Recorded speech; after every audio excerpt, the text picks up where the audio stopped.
yan, meron po tayong repair dito na LED TV Samsung. So sabi ng may-ari, wala daw itong power. So sige nga, tingnan natin kung ano model nito. Ito po ang kanyang model. Yan, UA26EH400 OR 4000. Yan. So parang CCFL pa to. Okay, malaman natin mamaya kung CCFL or LCD. Kasi UA kasi nakalagay eh. Okay, sige nga, testing natin kung may power o wala. Ito, saksak natin.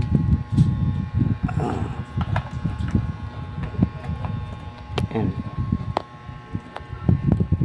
So wala ngang power. Ito. Wala ngang power. Ayan. Okay, sige, samahan nyo ako, buksan po natin.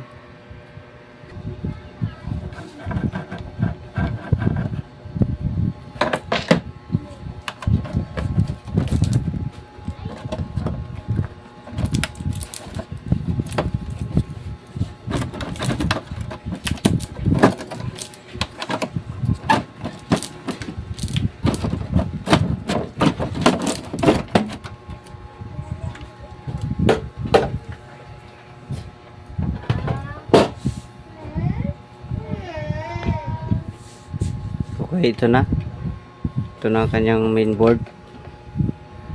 Ito kanyang power supply. So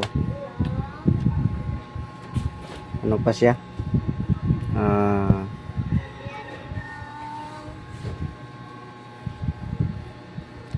LED na nga siya, LED. Ayan.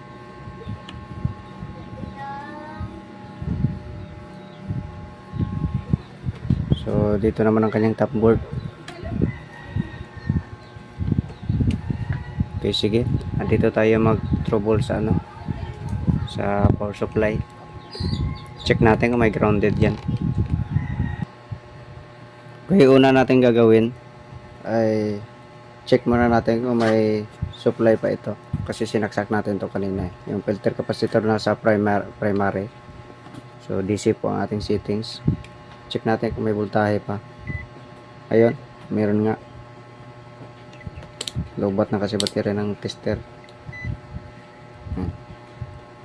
Ayan o, 278.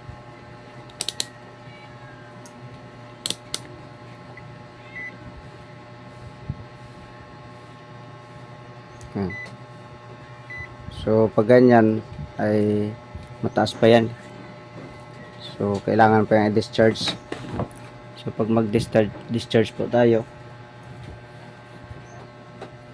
dapat meron tayong filament or heater na pwede discharge dito. Mga transformer na maliliit, pwede rin po yun.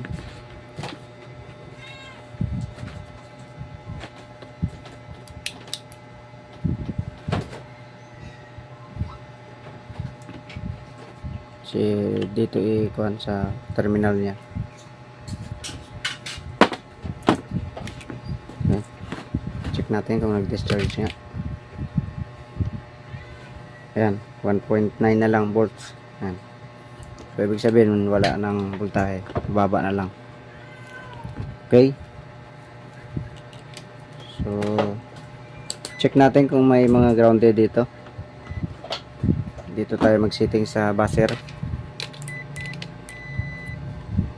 So dito sigurado walang ground dito kasi may nag-stuck na voltahe.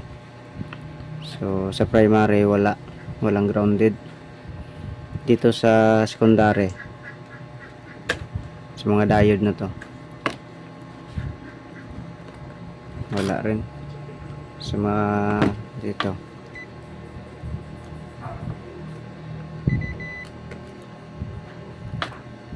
wala rin. Dito sa mga filter capacitor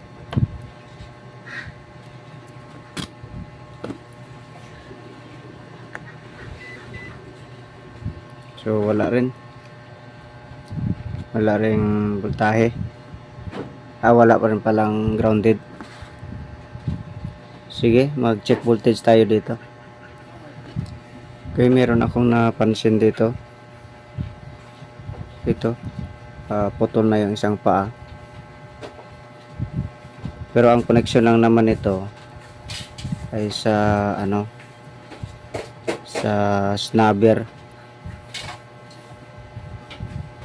ya na connection.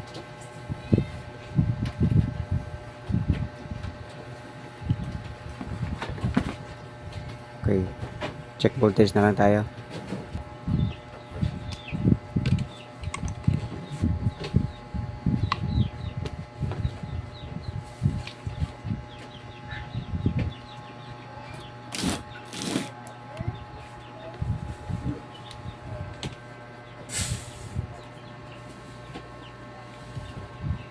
Okay. So dito tayo sa filter. Yan. Nakasaksak na po 'yan, 296, 295. Tapos dito sa papuntang source ng regulator. So meron din voltahe. Pwede dito tayo sa PWM. So ang kanyang filter ng PWM ay ito. Ito yung maliit na kapasitor. So wala siyang voltahe. Yan. So kung ating i-trace ang kanyang connection,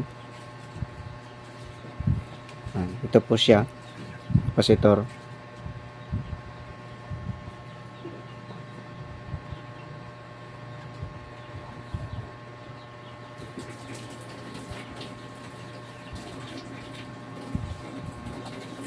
Yan. So ito siya. Ayan, pumunta dito pababa. Ayan, papunta dito. Tapos dito sa paa ng IC na to. So yun siya, ang connection. Sige, check natin ito kung grounded.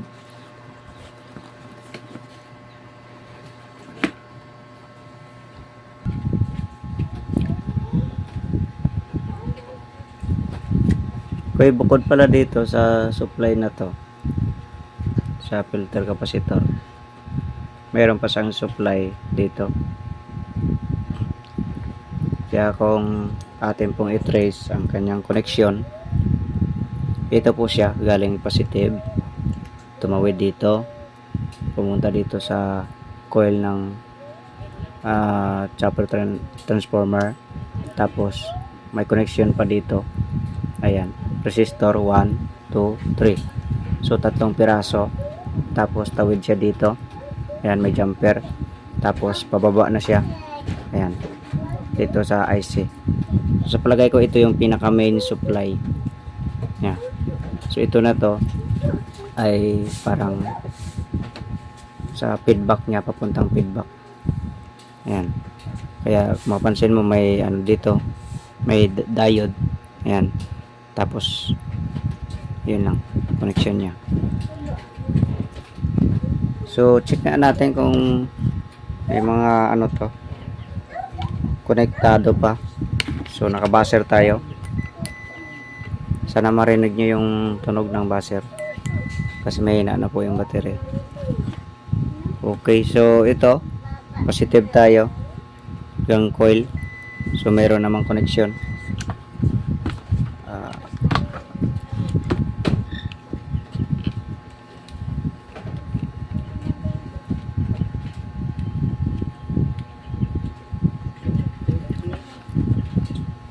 Yan, dito.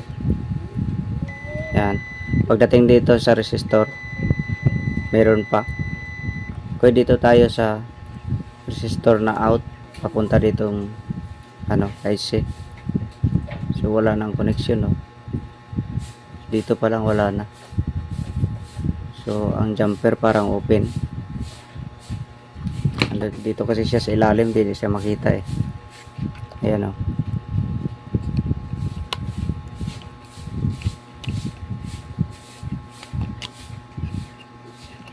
Ayan, ayun, putol nga, putol na siya dito, wala na.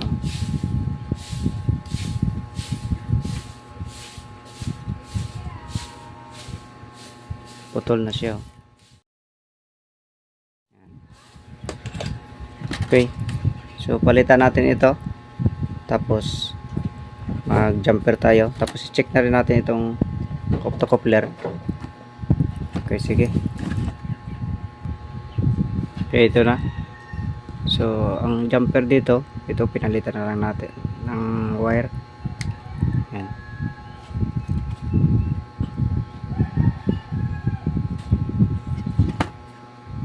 Ayan siya. So ang dito naman, dito ay dito siya. Yan. 2.2 siya. Ayan. Tatlo ka to. So ang nakita natin ay itong klase. Sa snubber din po ito ginawa ko na connection sa CRT. So 2.2 rin siya. So i-check nga natin kung okay pa siya. Okay. Set tayo sa kapasitor.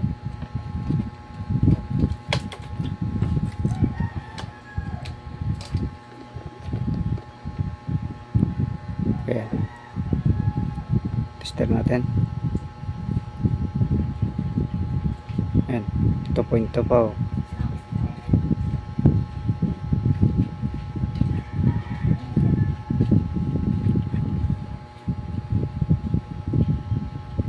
Ayan. So okay naman. Okay pa ito. So ito yung pampalit natin. Tapos yung kanyang optocoupler, na, okay pa naman sana. Kaya lang kinalawang na ato, halos mababali na. So may ilang buwan to, maputol na to, di sira na naman. Kaya palitan na natin ng bago. Ito. May bago tayo.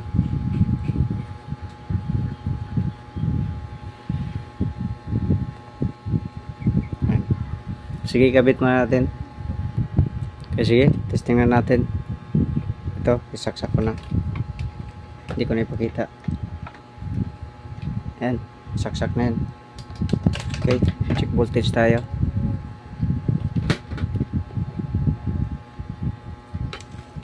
Okay, dito tayo sa ground.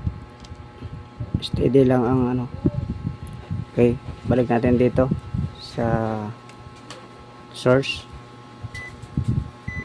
295. Ayan o. Masyado makita ang tester. Tapos dito tayo sa kapasitor kanina. Yan, meron na 15 volts. Tapos dito tayo sa pinaka main supply ng PWM. Ito dito galing yan sa V+ ng kapasitor. Tapos ito, yan, 295. Tawid tayo dito. Yan, meron din. Tapos tagos dito sa IC 295. Taas ng voltahe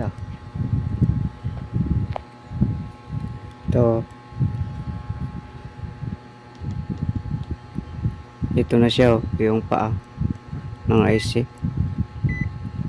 291. Taas pala ng supply nito. Okay, dito nga tayo sa secondary kung may supply na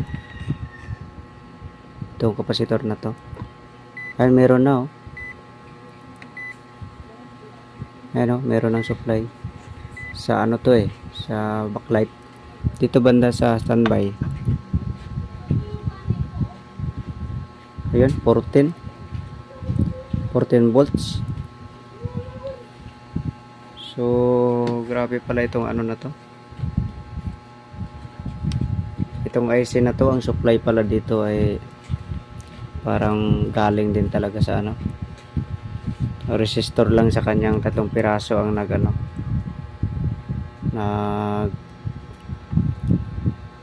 parallel, nag series pala. So dumaan lang siya sa 243 na 3 piraso, 24K na resistor 3 piraso. Yan, sige, testing natin dito sa kanyang mainboard. Okay, ito na. Plaster na natin. Kabit na natin ang papuntang mainboard na socket at saka yung backlight. Ito. Okay, saksak natin. Yan. So, wala dito yung indicator niya.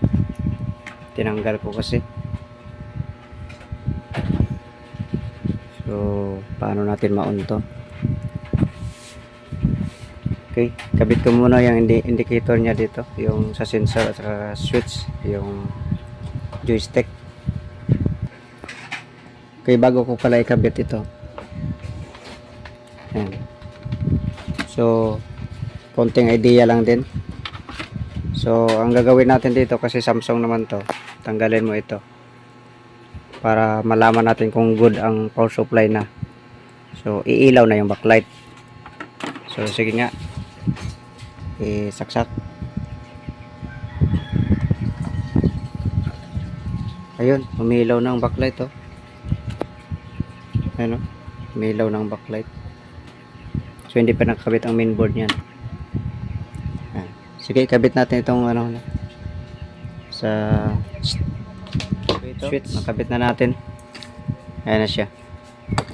Okay, saksak natin. Ayun, nagka-power na. Ayan na. Okay, pindutin natin.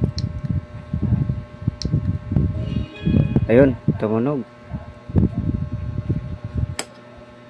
So, dahil lang, iangat natin.